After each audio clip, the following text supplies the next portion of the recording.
नमस्कार दोस्तों, आज हम लोग शुरुआत करते हैं कंप्यूटर विज्ञान की।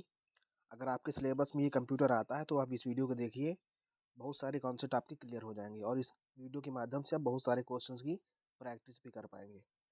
तो चलिए हम लोग पहले क्वेश्चन से स्टार्ट करते हैं। पहला क्वेश्चन दिया है, निम्नलिखित में से किसे कंप्यूटर का पितामह कहा जाता है? तो फादर ऑफ कंप्यूटर किसे कहा जाता है? चार्ल्स बैबेज को कहा जाता है। ऑप्शन नंबर बी सही है। अगला प्रश्न, कंप्यूटर के विकास में सर्वाधिक योगदान किसका है? कंप्यूटर के विकास में सर्वाधिक योगदान वॉन न्यूमैन का है। इनका बहुत बड़ा योगदान है। ऑप्शन नंबर डी सही है। अगला प्रश्न, प्रथम अंकीय कंप्यूटर के ब्लूप्रिंट के विकास में सर्वाधिक योगदान किसका है? तो कंप्यूटर का जो ब्लूप्रिंट तैयार किया, मतलब कंप्यूटर की जो रूपरेखा रखी, वो किसने रखी है? चार्ल्स बैबेज ने ही रखी है। ऑप्शन नंबर ए सही है। अगला प्रश्न, सर्वाधिक ऑप्शन नंबर बी सही है, चार्ल्स बैबेज वाला। अगला प्रश्न, सर्वाधिक सर्वप्रथम आधुनिक कंप्यूटर की खोज कब हुई थी?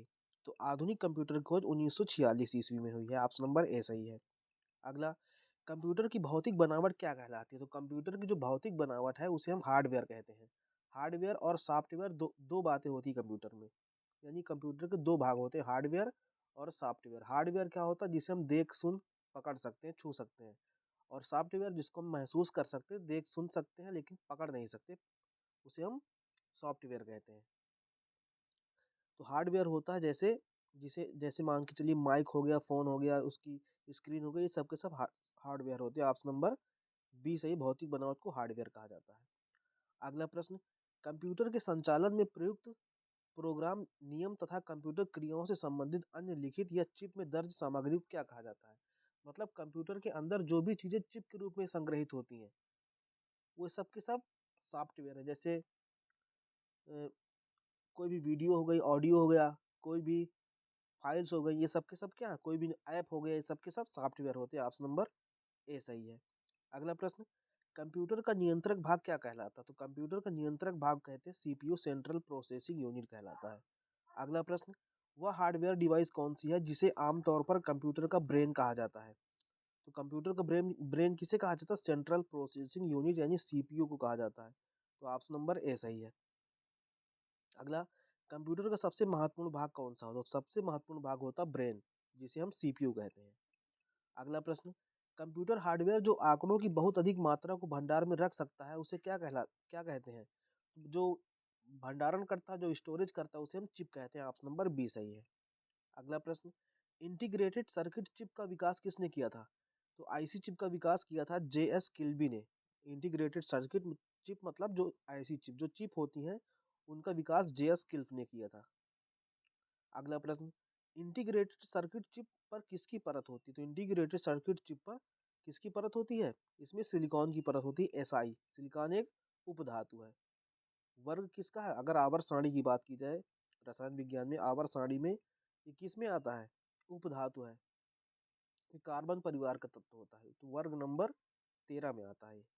अगला प्रश्न, चुंबकीय डिस्क पर किस पदार्थ की परत चढ़ी होती है? तो चुंबकीय डिस्क पर आयरन ऑक्साइड की परत चढ़ी होती है, फेरस ऑक्साइड, बीसी को बोलते हैं Fe2O। Fe2O की परत चढ़ी होती है। ऑप्शन नंबर ए सही है।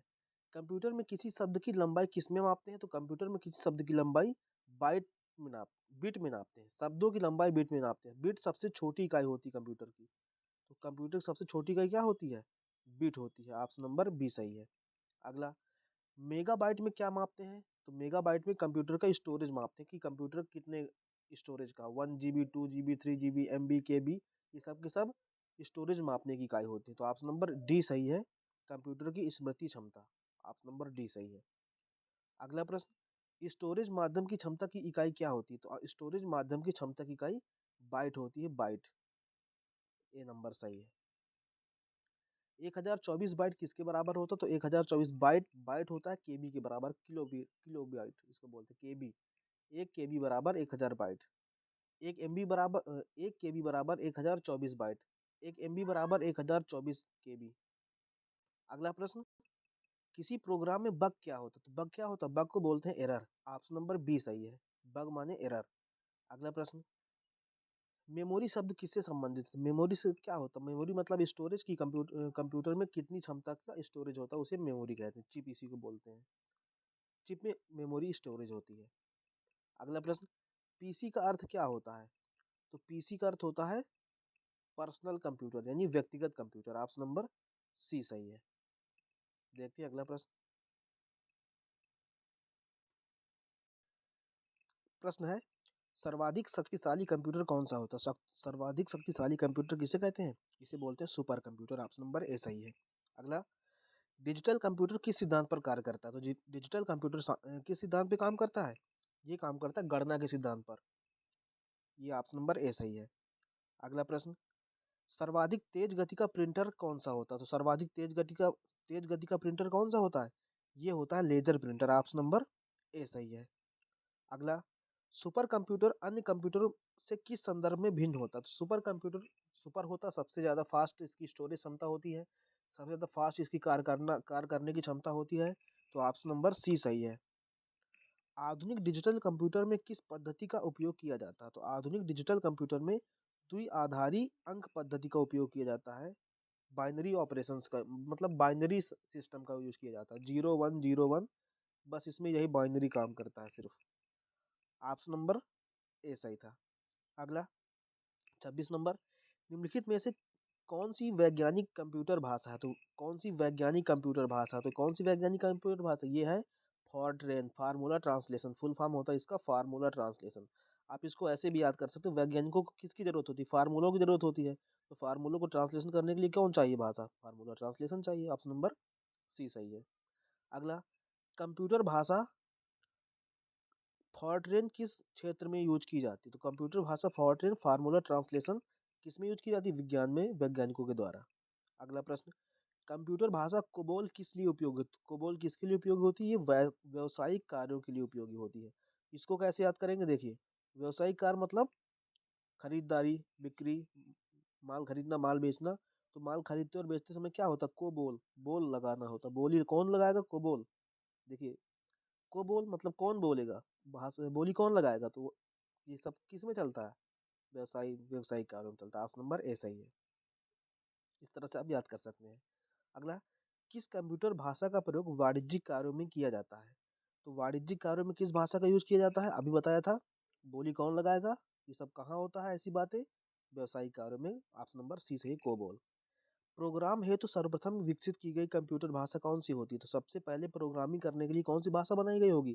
पहले गणना किया गया होगा। मतलब आप इसको ऐसे याद करने के तरीके से समझ सकते हैं कि सबसे पहले फार्मूला बनाए पड़े होंगे, तो फार्मूलों को ट्रांसलेशन करने के लिए कौन सी भाषा यूज चाहिए? फार्मूला ट्रांसलेशन चाहिए, फॉरट्रेन भाषा चाहिए। ऑप्शन नंबर ए सही है। अगला प्रश्न है, अंग्रेजी भाषा के समान उच्च स्तरीय भाषा कौन सी है? तो अंग्रेजी भाषा के समान उच्च स्तरीय भाषा है कोबोल। ऑप्शन नंबर सी सही है। मतलब इसका बहुत ज़्यादा यूज किया जाता है कंप्यूटर में, ये समझिए आप। किस भाषा में सर्वाधिक उपयुक्त डॉक्यूमेंटेशन संभव है? तो सबसे ज़्यादा डॉक्यूमेंटेशन संभव किसमें है? कोबोल भाषा में, व्यावसायिक भाषा में। अगला प्रश्न, फॉरट्रेन, एल्गो एल्गोल, पास्कल आदि भाषाओं को सिखाने के लिए किस भाषा को नींव का पत्थर कहा जाता है? तो नींव का पत्थर कहने का मतलब सबसे बेसिक से सीखना। तो बेसिक भाषा, सबसे पहले बेसिक सीखा जाता है कंप्यूटर में। बेसिक एक भाषा होती है। तो ऑप्शन नंबर बी सही है। अगला, जटिल वैज्ञानिक गणनाओं के लिए प्रयोग किया जाता है। तो जटिल वैज्ञानिक गणनाओं के लिए क्या किसका प्रयोग किया जाता है? इसमें किया जाता है फार्मूला ट्रांसलेशन मतलब फॉरट्रॉन भाषा का यूज किया जाता है। अगला, बेसिक भाषा का प्रयोग निम्न में से किस कार्य के लिए किया जाता है? तो बेसिक भाषा का प्रयोग निम्न में से किस में किया जाता है? प्रारंभ में सरल भाषा को सीखने हेतु। ऑप्शन नंबर डी सही है। अगला प्रश्न, भाषा जिसे कंप्यूटर समझता है वह निष्पादित करता है क्या कहलाती है? तो ये मशीनी भाषा होती है। कंप्यूटर की अपनी एक फिक्स भाषा होती है, इसे हम मशीनी भाषा बोलते हैं। इसमें गणनाओं के द्वारा समझता है, 0101 गणनाओं के द्वारा समझता है। मगर कंप्यूटर को कोई कहते कि मेरे देश की भाषा बोलता है, ऐसा नहीं होता है। कंप्यूटर की स्वयं की अपनी भाषा होती है। तो ऑप्शन नंबर बी सही है। कंप्यूटर भाषा जावा के आविष्कारक कौन? तो जावा एक भाषा है, इसके आविष्कारक थे सन माइक्रोसिस। ऑप्शन नंबर सी सही है। अगला प्रश्न, अधिकतर कंप्यूटर समझ सकता, तो अधिकतर कंप्यूटर क्या समझ सकता है? ये बेसिक अंग्रेजी भाषा सदृश उच्च स्तरीय निर्देश समझ सकता है। तो ऑप्शन नंबर ए सही है। कंप्यूटर ग्रिड क्या होता है? तो कंप्यूटर ग्रिड होता है एक सॉफ्टवेयर अवसंरचना जिसमें कई अभिकलन प्रतिष्ठान जुड़े होते हैं। कहने का मतलब ग्रिड का मतलब क्या होता है? ग्रिडिंग, मतलब आप समझते ना, जैसे लाइट होती है, बिजली के तार एक खंभे से दूसरे खंभे जुड़े होते हैं, वो सब ग्रिड कहलाते हैं। तो ग्रिड कहने का मतलब होता है कंप्यूटर में, जैसे मान लीजिए सेटिंग वाला सिस्टम, सेटिंग वाला है जैसे, तो सेटिंग में आपको क्या क्या मिलेगा, नेटवर्क सेटिंग, ब्लूटूथ सेटिंग, सारी सेटिंग, तो ये सब के सब ग्रिड होता है। तो ग्रिड का मतलब होता है कि सॉफ्टवेयर अवसंरचना जिसमें कई अभिकलन प्रतिष्ठान जुड़े होते हैं, ये सॉफ्टवेयर में काम होता है। लेकिन जो अभी हमने बताया बिजली के खंभे एक दूसरे जुड़े होते हैं, तो वो होता है हार्डवेयर ग्रिडिंग, और ये है सॉफ्टवेयर ग्रिडिंग। मतलब सॉफ्टवेयर मतलब जैसे कहा जाए कोई ऐप खोलिए, यूट्यूब खोलिए, तो यूट्यूब में बहुत सारे चैनल्स हैं, तो सारे चैनल्स में जाना, ये सब एक दूसरे से कनेक्ट है कहीं ना कहीं यूट्यूब के माध्यम से, तो यही ग्रिड होता है। तो ऑप्शन नंबर बी सही है। अगला प्रश्न है, विंडोज सॉफ्टवेयर का निर्माण किया गया, तो विंडोज सॉफ्टवेयर का निर्माण किसके द्वारा किया गया है? तो ये किया गया था चार्ल्स बैबेज के, वो चार्ल्स बैबेज नहीं, जो आधुनिक कंप्यूटर के है ना, वो फेमस है, क्या बोलते हैं, बिल गेट्स के द्वारा किया गया था। विंडोज सॉफ्टवेयर किसके द्वारा बनाया गया था? बिल गेट्स के द्वारा। तो ऑप्शन नंबर डी सही, इनमें से कोई नहीं। अगला प्रश्न, ओरेकल क्या होता है? तो ओरेकल क्या है? Database software. ओरेकल भी डाटा को जो डाटा कंट्रोल करता है, डाटा को जो स्टोरेज करता है कहीं ना कहीं, ओरेकल एक सॉफ्टवेयर होता है। अगला प्रश्न, कंप्यूटर कौन सा सॉफ्टवेयर शब्द संसाधन में प्रयोग किया जाता है? तो शब्द संसाधन कहने का मतलब शब्दों को बनाने में, शब्दों को स्टोरेज करने में, ये सब के सब कौन सा ऐप होता है, ऐप कह दो या फिर सॉफ्टवेयर ही कह दो, ये होता है पेज मेकर भी होता है। पेज मेकर से नाम से स्पष्ट, पेज बनाने वाला। एम एस वर्ड, वर्ड बनाने वाला। वर्ड स्टार, वर्ड बनाने वाला। तो ये सब के सब सही है, ऑप्शन नंबर डी सही है। सबके सब सॉफ्टवेयर हैं जो शब्दों को बनाते हैं या शब्दों को संग्रहित करते हैं। ऑप्शन नंबर डी सही है। कंप्यूटर में पासवर्ड सुविधा करती है, तो कंप्यूटर में पासवर्ड सुरक्षा करती है, तो पासवर्ड से क्या होता है? पासवर्ड से ये होता है कि तंत्र के अनाधिकृत अभिगमन से, मतलब कोई अनाधिकृत प्रवेश न कर जाए कंप्यूटर के अंदर, कोई भी वायरस प्रवेश न कर जाए या फिर कोई मिसयूज न कर ले, इसीलिए हम लोग पासवर्ड का यूज करते हैं कंप्यूटर में। अगला प्रश्न, निम्नलिखित में से कौन सा कंप्यूटरों को टेलीफोन लाइनों का प्रयोग करके अंतरित को डाटा अंतरित करने की अनुमति देता है?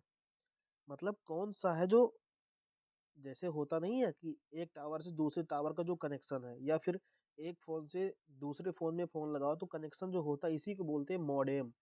मॉड्यूलेटर, डीमॉड्यूलेटर, इसी को बोलते हैं मॉडेम, यही होता है मॉडेम सिस्टम। तो कंप्यूटर में इस भाषा को मॉडेम कहा जाता है, कि कनेक्शन, जैसे ब्लूटूथ कनेक्ट हो गया तो इसे मॉडेम कहा जाता है। ऑप्शन नंबर सी सही है।